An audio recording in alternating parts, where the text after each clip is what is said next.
Welcome to the YouTube channel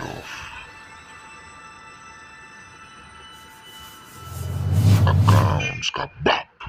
hello guys, welcome back to the YouTube channel of accounts का बाप। आज हम करने वाले हैं फाइनल अकाउंट सीरीज़ के अंदर क्वेश्चन नंबर 5, जो कि आपके टेक्स्ट बुक के पेज नंबर 34 पे मिल जाएगा। शुरू करते हैं हम मैसर सुदर्शन ट्रेडर्स। ना यहाँ पे क्या बोला है, मैसर सुदर्शन ट्रेडर्स। तो यहाँ पे आप दो तरीके से नाम लिख सकते हो। In the books of Messrs Ram and Krishna, जो कि पार्टनर के नाम है, या तो आप लिख सकते हो मैसर्स सुदर्शन ट्रेडर्स। मैसर सुदर्शन ट्रेडर्स, आप दोनों में से अगर कुछ भी लिखोगे आपके मार्क्स नहीं कटेंगे, आपको मिल जाएंगे। नेक्स्ट आपको बोला है Ram and Krishna are partner sharing profit and losses in the ratio 3:2। तो इनका रेशियो साइड में रखते हैं। अब ट्रायल बैलेंस की डेट है 31 मार्च 2019, तो ये डेट जाएगी trading account for the year ended 31 March 2019। Okay, next आपका profit and loss account for the year ended 2019 and balance sheet के अंदर भी जाएगा as on 31 March 2019। Balance sheet के अंदर आपको फ्लो ऑफ लिक्विडिटी का पूरा बना के रखना पड़ेगा। ये आपका कॉन्सेप्ट और ये बेसिकली आपका बेसिक फॉर्मेट रहेगा, जिसके अंदर आपका partners capital, reserves and surplus, loans and advances, current liability, fixed asset, intangible asset, tangible investment, current asset, ये हेड्स बन के रहने चाहिए। उसको प्रॉपर पेंसिल एंड स्केल से अंडरलाइन रखना है आपको। नेक्स्ट शुरू करते हैं अपन। अब देखो यहाँ पर कैपिटल और करंट साथ में दिया है। अगर कैपिटल और करंट जब भी साथ में दिया रहेगा तो आपको पार्टनर्स करंट अकाउंट अलग से बनाना होगा। क्या बनाना होगा? पार्टनर्स करंट अकाउंट अलग से। अब करना क्या है, तो शुरू करते हैं सम ओपनिंग स्टॉक। ओपनिंग स्टॉक कहाँ जाता है? ओपनिंग स्टॉक हमेशा ट्रेडिंग के डेबिट में जाता है। अब जब कैपिटल और करंट साथ में दिया रहेगा तो कैपिटल जाएगा बैलेंस शीट में सीधा लायबिलिटी के अंदर, और करंट के लिए आप अलग से अकाउंट बना रहे हो तो पार्टनर्स करंट के क्रेडिट साइड में जाएगा, और उसको आप क्या लिखोगे? Balance brought down, balance BD लिखोगे। ठीक है, अब इसके अंदर देखना कैपिटल का दोनों अमाउंट क्रेडिट साइड पे दिया हुआ है, विच इज़ वेरी ओके, सब ऐसे दिया होता है। पर जो करंट अकाउंट है उसके अंदर जो राम है उसका अमाउंट क्रेडिट साइड पे दिया हुआ है, और जो कृष्णा है उसका अमाउंट डेबिट साइड पे दिया हुआ है। तो क्या करना है, जिसका अमाउंट क्रेडिट साइड में होता है उसको लिखना है बाय बैलेंस बीडी, और जिसका अमाउंट डेबिट में होता है उसको लिखना होता है to balance BD, debit side पे। ओके, क्योंकि ये डेबिट में दिया है और ये क्रेडिट में दिया है। ओके, अब है परचेज। परचेज कहाँ जाएगा? Trading account debit side. Sales कहाँ जाता है? Trading account credit side. Sundry debtors आपके एसेट होते हैं, सन्ड्री क्रेडिटर्स आपकी लायबिलिटी। बिल रिसीवेबल एसेट होते हैं तो बिल पेबल आपकी लायबिलिटी। अब चेक करने का कि कमीशन जो है वो आपको कहाँ दिया है, तो देखो डेबिट के कॉलम में दिया है कमीशन, तो ये जाएगा पीएनएल के डेबिट साइड पे, और यही कमीशन अगर क्रेडिट कॉलम में दिया होता तो वो जाता पीएनएल क्रेडिट साइड पे। वेजेस आपको ट्रेडिंग डेबिट में दी है, ट्रेडिंग डेबिट में जाएगा, पीएनएल डेबिट में जाएगा ये सैलरीज। फर्नीचर आपके लिए asset, plant and machinery asset. ये जो दीदी होती है ना, अगर डब्बे के अंदर आरडीडी दी है तो वो ओल्ड आरडीडी होगा, जो कि आपके पीएनएल के डेबिट साइड पे जाएगा। इन्वेस्टमेंट आपका असेट होता है। Loans and advances given, sir अगर आप लोन्स एंड एडवांसेस दे रहे हो, पैसा आप किसी को उधारी दे रहे हो, तो सामने वाला डेटर बनेगा, आपको पैसा मिलने वाला है, चुकाना नहीं है, तो ये भी आपके लिए एसेट है। इंश्योरेंस का पैसा आप अगर भर रहे हो तो पीएनएल डेबिट है। बैड डेट्स आपके लिए लॉस, तो पीएनएल के लिए डेबिट में जाएगा। गवर्नमेंट बॉन्ड्स आप खरीद रहे हो तो वो आपके लिए एसेट होता है। और ये जो 12% है, मतलब उस पर आपको क्या मिलने वाला है? ब्याज। अगर ब्याज मिलने वाला है तो ये आपके लिए हिडन एडजस्टमेंट होगा, तो इसको मैं टिक कर दूंगा। आगे जाते हैं आपके एडजस्टमेंट्स। तो आपका पहला एडजस्टमेंट क्या बोल रहा है, ध्यान से देखिए। तो stock on hand on 31 March 2019। 31 March 2019 आपका साल का अंत होता है, तो ये बेसिकली कुछ नहीं, क्लोजिंग स्टॉक दिया हुआ है, वॉज वैलिड एट 38,000। इसके दो इफेक्ट क्या होते हैं? Trading account credit side and balance sheet के अंदर एसेट साइड के अंदर इसको बताना है।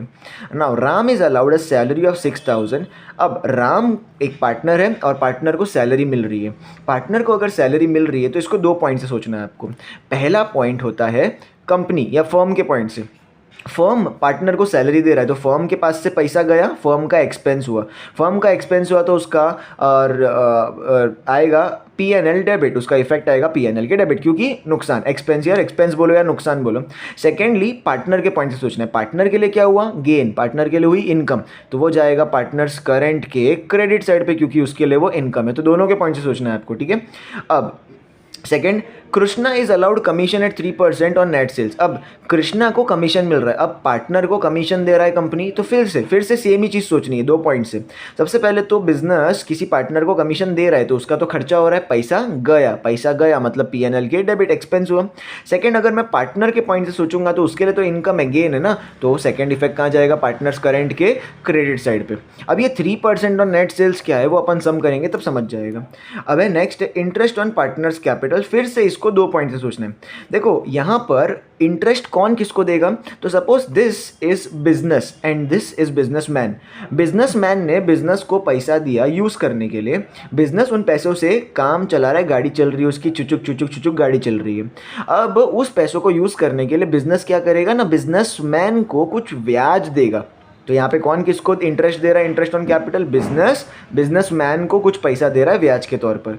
नाउ पहले बिजनेस के पॉइंट से सोचो, बिजनेस के पॉइंट से तो ये क्या है, इंटरेस्ट अगर ब्याज अगर मैं दे रहा हूँ तो वो एक्सपेंस है, पैसा गया तो P&L डेबिट, तो ये सेम ही इफेक्ट है ये जो मैंने यहाँ पे लिखवाया।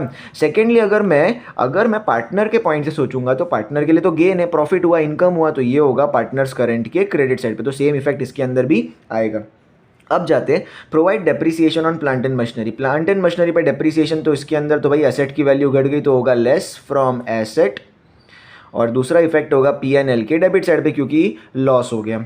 अब इसके लिए मुझे प्लांट एंड मशीनरी को टिक करना पड़ेगा। So where is plant and machinery, here plant and machinery को मैंने टिक कर दिया। नेक्स्ट आता है 3000 from our customer is not recoverable. एक बात बताओ, अगर मेरे को किसी कस्टमर से पैसे मिलने वाले हैं तो वो मेरा कौन होगा, ऑफकोर्स डेटर। डेटर से मुझे पैसे नहीं मिल रहे तो नॉट रिकवरेबल है, मतलब वो पैसे नहीं दे रहा, और पैसे नहीं दे रहे मतलब वो क्या हो गया, मेरा फर्दर बैड डेट्स। अगर वो मेरा फर्दर बैड डेट्स बन गया तो मेरे को इसके लिए क्या करना पड़ेगा, डेटर्स को टिक मार्क करना पड़ेगा, सन्ड्री डेटर्स को मैं टिक मार्क कर दूंगा। Next is prepaid insurance. Prepaid insurance is, prepaid का मतलब क्या होता है, प्रीपेड का मतलब पहले से पैसा पे कर दिए, तो इसका एक इफेक्ट तो होता है लेस फ्रॉम दी एक्सपेंस, और दूसरा क्या होगा कि भाई पहले से अगर पैसा पे कर दिया है तो आप उसको यूज़ करोगे बाद में, तो वो आपके लिए क्या होगा, एसेट। और इसके लिए मुझे इंश्योरेंस को टिक करना होगा, तो मैं इंश्योरेंस को जाके टिक करूंगा जो कि मुझे मिल जाएगा, यहाँ पे इसको टिक कर दिया। अब सम अगर यहाँ पे पूरा सोल्यूशन रेडी है तो अपन उसको लेजर अकाउंट्स में डालेंगे। तो सबसे पहले in the books of message Ram and Krishna, या तो फिर मैसेज सुदर्शन ट्रेडर्स, दोनों में से आप कुछ भी लिख सकते हो। शुरू करते हैं। सबसे पहली चीज़ क्या बोल रही है, ओपनिंग स्टॉक 36,000 का, जो कि जाएगा ट्रेडिंग अकाउंट के डेबिट साइड पर। आप क्या लिखोगे, सबसे पहले टू ओपनिंग स्टॉक 36,000, ये इसका अमाउंट सीधा आप बाहर लिख सकते हो। जिस पे भी टिक मार्क रहता है उसका अमाउंट आपको अंदर लिखना, बाकी सबका बाहर लिख सकते हो। अब कैपिटल है, कैपिटल यहाँ पे करंट और कैपिटल साथ में दिया था, तो आप बैलेंस शीट में जाओगे और पार्टनर्स कैपिटल के नीचे लिखोगे राम, देन उसके नीचे लिखोगे कृष्णा, और दोनों का अमाउंट एज इट इज़ लिख दोगे 160 एंड 80, तो इसका 1,60,000, इसका 80,000, तो मिला के दोनों का हो जाएगा 2,40,000, जो कि बाहर के कॉलम में आ जाएगा। ओके, नेक्स्ट अमाउंट है करंट अकाउंट। तो करंट अकाउंट के लिए आपको प्रॉपर करंट अकाउंट बनाना पड़ेगा। अब सबसे पहले तो राम का जो अमाउंट है वो 8,000 है। सो राम का अमाउंट जो 8,000 है वो क्रेडिट साइड पे दिया हुआ है, तो मैं क्या करूँगा, पार्टनर्स करंट अकाउंट में जाऊँगा और क्रेडिट साइड पे लिखूँगा बाय बैलेंस ब्रॉट डाउन, और बैलेंस ब्रॉट डाउन में राम के कॉलम में मैं कितना लिख दूंगा, 8,000। अब सेकेंड कृष्णा का डेबिट में दिया हुआ है, तो मैं क्या करूंगा, डेबिट साइड पे जाऊंगा और लिखूंगा टू बैलेंस ब्रॉट डाउन, और कृष्णा के कॉलम में 4,000 लिखूंगा। इस तरह से इसके इफेक्ट आएंगे। गलती से भी हम गलती कर लेते हैं कि राम और कृष्णा का दोनों बाय बैलेंस ब्रॉट डाउन 8,000 और 4,000 दोनों यहाँ पे बाजू बाजू में क्रेडिट साइड पे लिख देती है। ये गलती आप करना मत, चेक करना। ओके, नेक्स्ट है परचेजेस 1,00,000 रुपए के, तो मैं ट्रेडिंग अकाउंट में डेबिट साइड पे जाऊंगा और लिखूंगा टू परचेजेस। अब इस पर कोई भी टिक मार्क नहीं है तो इसका 1,00,000 रुपया मैं सीधा बाहर लिख सकता हूँ। Next will be our sales का 2,08,000 है और सेल्स पे भी कोई भी टिक मार्क नहीं है, तो मैं क्रेडिट साइड पे बाय सेल्स लिखूंगा और 2,08,000 एज इट इज़ बाहर लिख दूंगा। नेक्स्ट आता है मेरा सन्ड्री डेटर्स सन्ड्री डेटर्स है मेरे 173,500 के। और सन्ड्री डेटर्स मेरे कौन से हेड में जाते हैं, करंट असेट के अंदर, तो मैं यहाँ पे लिखूंगा सन्ड्री डेटर्स, और सन्ड्री डेटर्स पे टिक मार्क है तो इसका अमाउंट 173,500 में अंदर की तरफ लिखूंगा। नेक्स्ट है सन्ड्री क्रेडिटर्स 41,800 का, ये मेरे करंट लायबिलिटी के हेड में जाएगा, तो ये सन्ड्री क्रेडिटर्स लिखा जाएगा यहाँ पर, सन्ड्री क्रेडिटर्स, और इसका अमाउंट है 41,800 सीधा बाहर के कॉलम में। नेक्स्ट है बिल रिसीवेबल 47,000 का, जो कि मेरा करंट असेट होता है। सन्ड्री डेटर्स के नीचे मैं 2-3 लाइन छोड़ दूंगा और फिर लिखूंगा मैं बिल रिसीवेबल पे कोई टिक मार्क नहीं है तो इसका 47,000 सीधा मैं बाहर लिख सकता हूँ। नेक्स्ट है बिल पेएबल जिसका 21,000 अमाउंट है, तो ये करंट लायबिलिटी में जाना चाहिए, तो ये बिल्स पेएबल मैं करंट लायबिलिटी में लिखूंगा, अमाउंट इज 21,000 जो कि सीधा बाहर के कॉलम में आ जाएगा।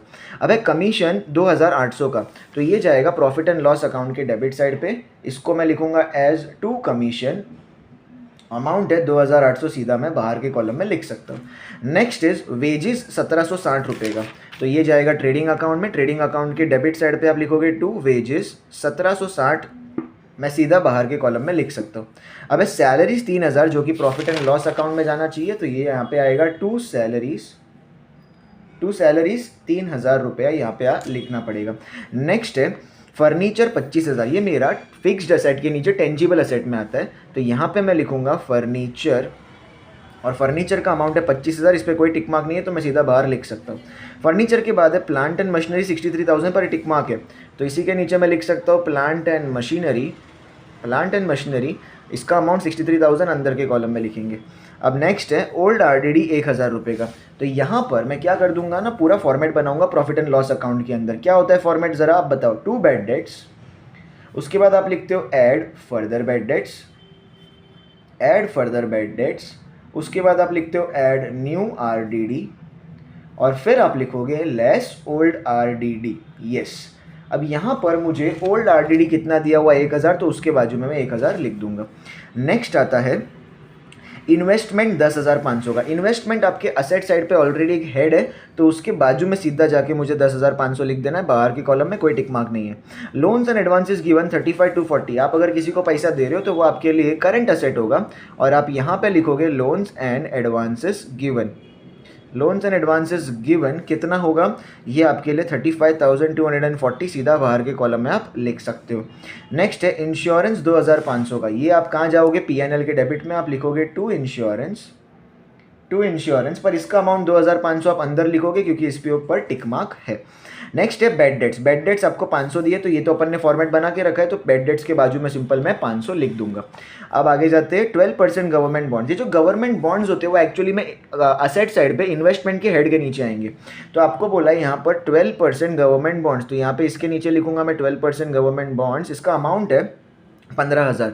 नाउ ये एक हिडन एडजस्टमेंट है, तो इस पर इसलिए टिक मार्क था। अब ये हिडन क्यों है, तो इस पर क्या करना है, देखो ये जो 12% गवर्नमेंट बॉन्ड्स है 15,000 का, तो ये 15,000 रुपये पे आपको 12% ब्याज मिलने वाला है, तो 12% मतलब 12/100 इंटू, पर कुछ डेट दिया, भाई ये डेट नहीं दी होती तो डायरेक्टली मैं 12/100 कर लेता, सिंपल हो जाता, पर डेट है 1/1/2019। 1/1 का मतलब होता है 1 जनवरी 2019, मतलब आपने एक गवर्नमेंट बॉन्ड को जनवरी में खरीदा, तो जनवरी, फरवरी और मार्च, तो गवर्नमेंट की तरफ से आपको 3 महीने का ही ब्याज मिलेगा, 3 से ज़्यादा महीने का ब्याज नहीं मिलेगा। तो यहाँ पे मैं क्या करूँगा 3/12, क्योंकि 3 महीने का ब्याज होना चाहिए, और टोटल मंथ्स 12 होते, 12 से 12 गया, 2 से 2 0 गए, 15 3 होता है 45, और ये एक 0 लगाऊंगा, मतलब 450 रुपये का मुझे क्या मिलना चाहिए, ब्याज। अब 450 का मुझे ब्याज मिल रहा है ना, तो मेरा असेट बढ़ेगा, तो मेरा जो गवर्नमेंट बॉन्ड है 15,000 का, उसमें मैं क्या करूँगा ऐड इंटरेस्ट कितना 450 रुपया, तो मेरा टोटल अमाउंट कितना हो गया 15,450 रुपये का। सेकंड इफेक्ट, अब देखो इससे मेरी क्या हो रही है 450 रुपये की मेरी इनकम हो रही है, तो ये जाएगा पीएनएल के क्रेडिट साइड पे, प्रॉफिट एंड लॉस अकाउंट के क्रेडिट साइड पे जाके मैं लिखूंगा bye interest on government bonds, amount है 450। डन। चलो अब पीछे जाते हैं, अब सीधा चालू हो रहा है आपका एडजस्टमेंट। सबसे पहला है क्लोजिंग स्टॉक 38,000 का, तो इसका पहला इफेक्ट आएगा ट्रेडिंग के क्रेडिट साइड पे, आप क्या लिखोगे बाय क्लोजिंग स्टॉक 38,000, और इसका सेकेंड इफेक्ट आएगा असेट में, सबसे लास्ट में आप जाके लिख दोगे क्लोजिंग स्टॉक 38,000। ओके, अब आगे जाते हैं, 2 इफेक्ट हो गए। अब बोल रहा है कि राम को सैलरी मिल रही है 6,000 रुपया, तो सबसे पहले तो ये कहाँ जाएगा प्रॉफिट एंड लॉस अकाउंट के डेबिट साइड पे, आप क्या लिखोगे इंश्योरेंस के नीचे जगह छोड़ देना अच्छी खासी, क्योंकि उस पर टिक मार्क था। यहाँ पे मैं लिखूंगा टू सैलरी टू राम, और कितना अमाउंट मिल रहा है उसको 6,000। और सेकेंड इफेक्ट कहाँ जाएगा, पार्टनर के लिए प्रॉफिट है, तो ये पार्टनर्स करंट अकाउंट के क्रेडिट साइड पे जाएगा बाय सैलरी, यहाँ पे लिखेंगे बाय सैलरी, राम के कॉलम में लिखेंगे 6,000। ओके, अब बोल रहा है कि कृष्णा को कमीशन मिल रहा है 3% ऑन नेट सेल्स। ये नेट सेल्स का फंडा क्या होता है, देखो ये मेरा सेल्स का वैल्यू है। अब है ना, सेल्स दो तरीके से हो सकती है। एक सेल्स अमाउंट आपको अंदर की तरफ दिया रहेगा, सपोज अंदर की तरफ 1 लाख रुपया है और बाद में आप नीचे आपको क्वेश्चन में बोला है कि सेल्स रिटर्न हो गया 5,000 रुपये का। तो एक बात बताओ, 1 लाख का सेल्स था, उसमें से 5,000 का रिटर्न हो गया, तो आप बाहर के कॉलम में कितना लिखोगे? 95,000। तो ये जो 1 लाख का सेल्स था वो था आपका ग्रॉस सेल्स, और जो माइनस सेल्स रिटर्न करके जो बाहर 95,000 आया that is your net sales. तो बेसिकली सेल्स में से जब सेल्स रिटर्न माइनस हो जाता है और अमाउंट जो बाहर के कॉलम में बचता है that is your net sales. अब अगर इस सम की बात करें तो यहाँ पे जो सेल्स है वो 2,08,000 का है और यहाँ पे एक भी रुपये का सेल्स रिटर्न नहीं हो रहा। अब अगर सेल्स रिटर्न नहीं हो रहा तो ये 2,08,000 ही मेरा नेट सेल्स बन जाएगा। तो this amount is your net sales. तो बेसिकली याद रखना है, जो बाहर के कॉलम का अमाउंट होता है that is your net sales. और आपको बोल रहा है कि इस पर 3% कमीशन मिल रहा है, तो कोई नहीं, 2,08,000 पे अपन कैलकुलेट करेंगे। सो 2,08,000 ऐसे होता है, उस पर 3%, तो डायरेक्टली 3%, 2 से 2 0 काट दूंगा मैं और इसको इंटू 3 करूंगा। 3 0 0, 3 8 24 होता है, 3 0 0 2, 3 2 6, 6,240 रुपये का क्या मिलेगा? उसको कमीशन मिलेगा। इसका इफेक्ट भी क्या करना है आपको? सबसे पहले तो पार्टनर्स करंट के क्रेडिट साइड पे आप क्या लिखोगे? Bye commission. और ये कमीशन किसको मिल रहा है? कृष्णा को 6,240 रुपये का, तो उसके कॉलम में लिख देंगे। सेकंड, बिजनेस के लिए तो ये नुकसान है, तो ये कहाँ जाएगा? प्रॉफिट एंड लॉस अकाउंट के डेबिट में। टू कमीशन, यहाँ पे लिखेंगे to commission to Krishna, to commission to Krishna, 6,240 रुपये का कमीशन दे दिया, खत्म। अब नेक्स्ट है, interest on partners capital is to be provided at the rate 5% per annum. ना what is the partners capital amount? तो राम का कैपिटल का अमाउंट है 1,60,000, तो ये 1,60,000 पे लेना है। गलती से करंट अकाउंट के 8,000 रुपये वाले पे, ये अमाउंट पे मत ले लेना। ये जो 8,000 का अमाउंट है और 4,000 का अमाउंट है, इस पे नहीं लेना है। अब एंट्री करंट अकाउंट में ही करनी है पर अमाउंट लेना ये। अब 1,60,000 पे आपको 5% लेना है, तो ओरली करते, 1,60,000 में से एक अंडा फोड़ूंगा तो 10% मिलेगा 16,000। अब ये 16,000 का आधा करूंगा तो मेरे को क्या मिलेगा? 8,000। तो राम का कैपिटल का इंटरेस्ट कितना हो गया? 8,000। और सिमिलरली अब कृष्णा के लिए 80,000 का 10% कितना होगा? एक अंडा फोड़ूंगा तो 8,000, और उसका भी आधा कितना होगा? 4,000। तो इसका 8,000, इसका 4,000। तो इंटरेस्ट ऑन कैपिटल के इफेक्ट क्या होते हैं? तो सबसे पहले आप प्रॉफिट एंड लॉस अकाउंट के डेबिट साइड पे जाओगे और लिखोगे टू इंटरेस्ट ऑन कैपिटल, इसको आप अंडरलाइन कर दोगे और नीचे लिखोगे राम और फिर नीचे लिखोगे कृष्णा। राम को मिलेगा 8,000 का इंटरेस्ट और कृष्णा को मिलेगा 4,000 का इंटरेस्ट। अभी अपन ने कैलकुलेट किया ना, और 8 + 4 मिला के कंपनी का 12,000 टोटल इंटरेस्ट में जा रहा है। सेकेंड इफेक्ट कहाँ जाएगा? पीएनएल के क्रेडिट में, तो प्रॉफिट पार्टनर्स करंट के क्रेडिट में। यहाँ पे आप लिखोगे बाय इंटरेस्ट ऑन कैपिटल। तो यस, इंटरेस्ट ऑन कैपिटल की एंट्री करंट अकाउंट में जाएगी। राम को मिलेगा 8,000 और कृष्णा को मिलेगा 4,000 रुपये का इंटरेस्ट। इसी के साथ ये एंट्री हुई समाप्त। अब इसके बाद जाते हैं provide depreciation on plant and machinery at the rate 5% per annum. तो यहाँ पे टेंजिबल असेट में मेरा प्लांट एंड मशीनरी दिख रहा है, उसके नीचे मैं क्या करूँगा? Less depreciation eight the rate 5% per annum, ऐसा पूरा लिखोगे। अब इसके ऊपर 5% लगाना है, तो 63,000 का 10% होता है 6,300। एक अंडा फोड़ूंगा और उसका भी आधा करूंगा तो 3,150 हो जाएगा, तो वो मेरा मिल गया 5%। 63 में से 3 गया तो 60,000, अब उसमें से भी 150 गया तो 59,850 रुपीज़ बचेगा। ये आपका होगा अमाउंट बाहर की तरफ। अब सेकेंड इफेक्ट, इसमें से नुकसान हुआ तो मैं क्या करूँगा? प्रॉफिट एंड लॉस अकाउंट में जाऊँगा और डेबिट साइड पर लिखूंगा टू डेप्रीसिएशन ऑन, ये आपका बनेगा क्या? हेड। और इसके नीचे लिखूंगा मैं प्लांट एंड मशीनरी अमाउंट है आपका 3,150 रुपया। डन। अब उसके बाद आपको बोला है 3,000 from our customer is not recoverable, this is your further bad debts. कितने का? 3,000। तो यहाँ पे देखो पीएनएल अकाउंट में फर्दर बैड डेट्स ऑलरेडी दिया है, तो एक इफेक्ट जाएगा यहाँ पे, फर्दर बैड डेट्स के बाजू में 3,000 लिख दूंगा। और दूसरा क्या करेंगे हम? जो हमारे पास करंट एसेट में सन्ड्री डेटर है उसमें से मैं क्या करूँगा? Less further bad dates. तो ये उसके दो इफेक्ट हो जाएंगे। कितना अमाउंट है? 3,000। तो इसका अमाउंट बाहर, अच्छा इसके ऊपर और कुछ है? न्यू आरडीडी कुछ भी नहीं है, तो इसका अमाउंट सीधा बाहर जाएगा। 173,500 में से 3 गया तो 1,70,500 रुपीज़, ये अमाउंट बाहर चला गया। अच्छा, अब लास्ट है आपको प्रीपेड इंश्योरेंस 500 रुपये का बोल रहे हैं। तो प्रीपेड क्या करते हो आप? लेस। तो आप क्या करोगे? इंश्योरेंस में से कर दोगे लेस प्रीपेड और अमाउंट है 500, तो 2,500 में से 500 गया तो बचा 2,000। अब 500 रुपया पड़ा है आपका, तो ये आप क्या करोगे? करंट असेट में जाओगे और लिखोगे प्रीपेड इंश्योरेंस और कितना अमाउंट है 500 रुपये का। इसी के साथ आपकी ये सम की सारी एंट्री होती है समाप्त। अब बारी है इस सम को टैली करने का, तो चलो शुरू करते हैं टैली। 2,08,000 और 38 प्लस 8 होता है 46। ऑफकोर्स 46 तो यहाँ पे आ जाएगा 2,46,000, इसका अमाउंट मैं साइड में लिख के रख देता हूँ। अब यहाँ पे 1,36,000, 36 प्लस 1 37, 37,760। सो 2,46,000 माइनस 137,760, 137,760 का अमाउंट मुझे माइनस करना है, तो 1,08,240 रुपये का मेरा अमाउंट आएगा ये वाला। तो जो हैवी अमाउंट है 2,46,000 का, वो मैं क्या करूँगा, बोथ साइड्स लिखूंगा। 2,46,000 will be on both sides. Okay अब देखो क्रेडिट साइड का अमाउंट हैवी था, तो ये जो 1,08,240 का अमाउंट आया, this will be my profit. And ये मैं क्या लिखूंगा यहाँ पे, to gross profit carried down.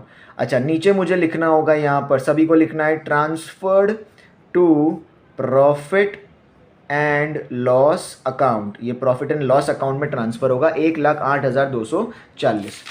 कहाँ पे ट्रांसफर होगा, क्योंकि प्रॉफिट हुआ है तो ये ट्रांसफर होगा क्रेडिट साइड पे by gross profit brought down. Yes और अमाउंट कितना है 1,08,240, तो यहाँ पे आ जाएगा 1,08,240। अब ज़रा यहाँ पे टोटल करते हैं, 1,08,240 प्लस 450 रुपये, तो यहाँ पे 1,08,690, 1,08,690।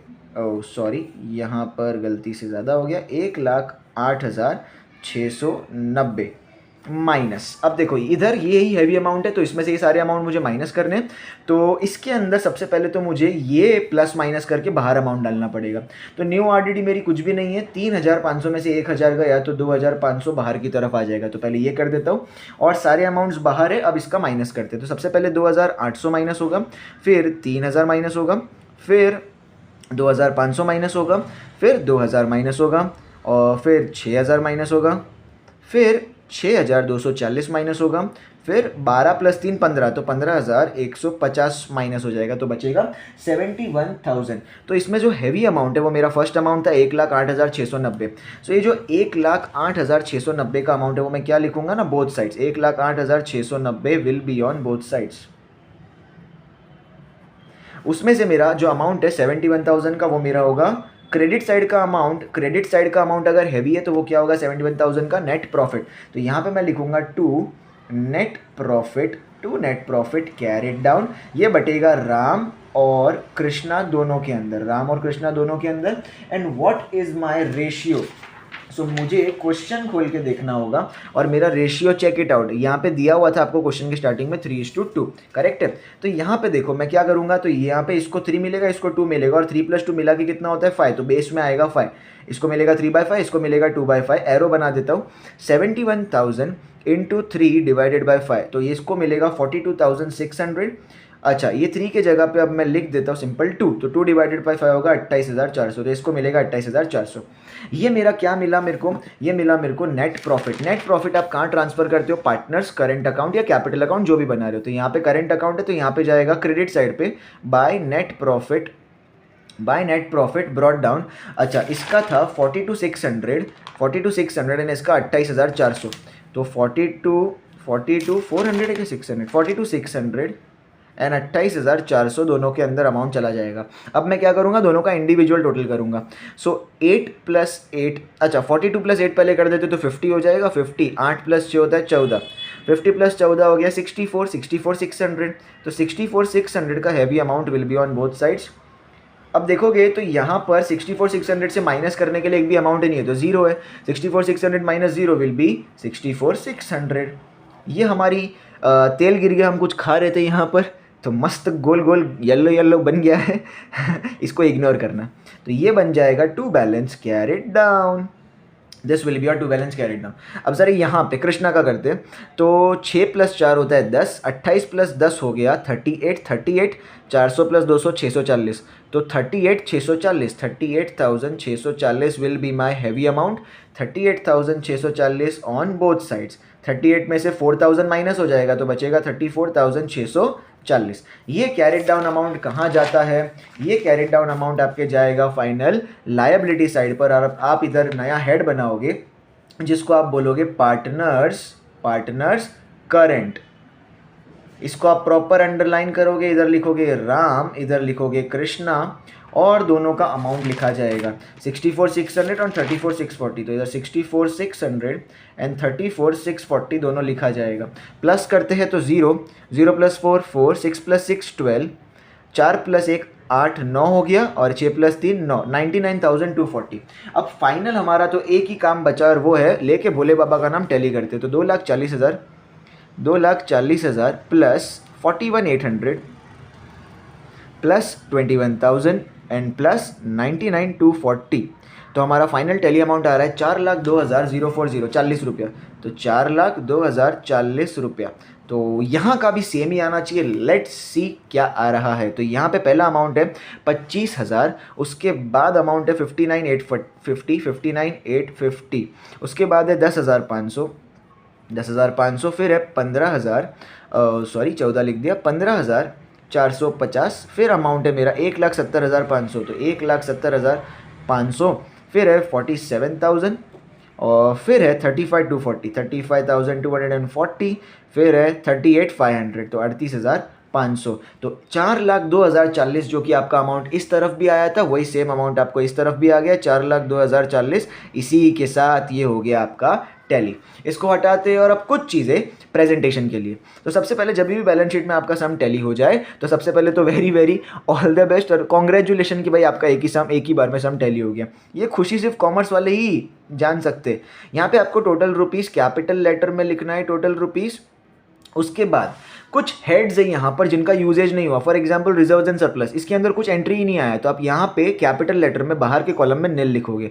लोन्स एंड एडवांसेस यूज नहीं हुआ, निल। इनटेंजिबल एसेट का हेड यूज नहीं हुआ, निल। फिक्स्ड एसेट आपको निल नहीं लिखना, बिकॉज ये दोनों उसी का पार्ट है, तो वो उसके अंडर आते हैं। बाकी सारे हेड्स आपके यूज हो गए, यस। अब तुम बोलोगे सर यहाँ पे जगह छोड़ दिया, उसके मार्क्स कट जाएंगे। अरे कोई दिक्कत नहीं है दोस्त, यहाँ पे जगह छोड़ा है वो फॉर्मेट का पार्ट है। अगर वो जगह छोड़ा है तो आपने बाहर निल लिखा है, उसके नीचे अगर कुछ जगह छूट गया तो उसका कोई मार्क्स कटेगा नहीं। पर अगर आप प्रॉपर ऐसा प्रेजेंटेशन करके बताते हो तो देखो कितना सुंदर लगता है, कोई गिच पिच नहीं, आराम से एकदम पूरा पेज लेने का। अपन ने पैसा भरा है बोर्ड में, ठीक है। सो आई होप आपको ये सम पसंद आया होगा। अगर अच्छा लगा हो तो लाइक करना, शेयर करना, और चैनल को सब्सक्राइब का बटन ऐसा ठोक के मारना, ठीक है। मिलते हैं अगले वीडियो में, तब तक के लिए बाय बाय।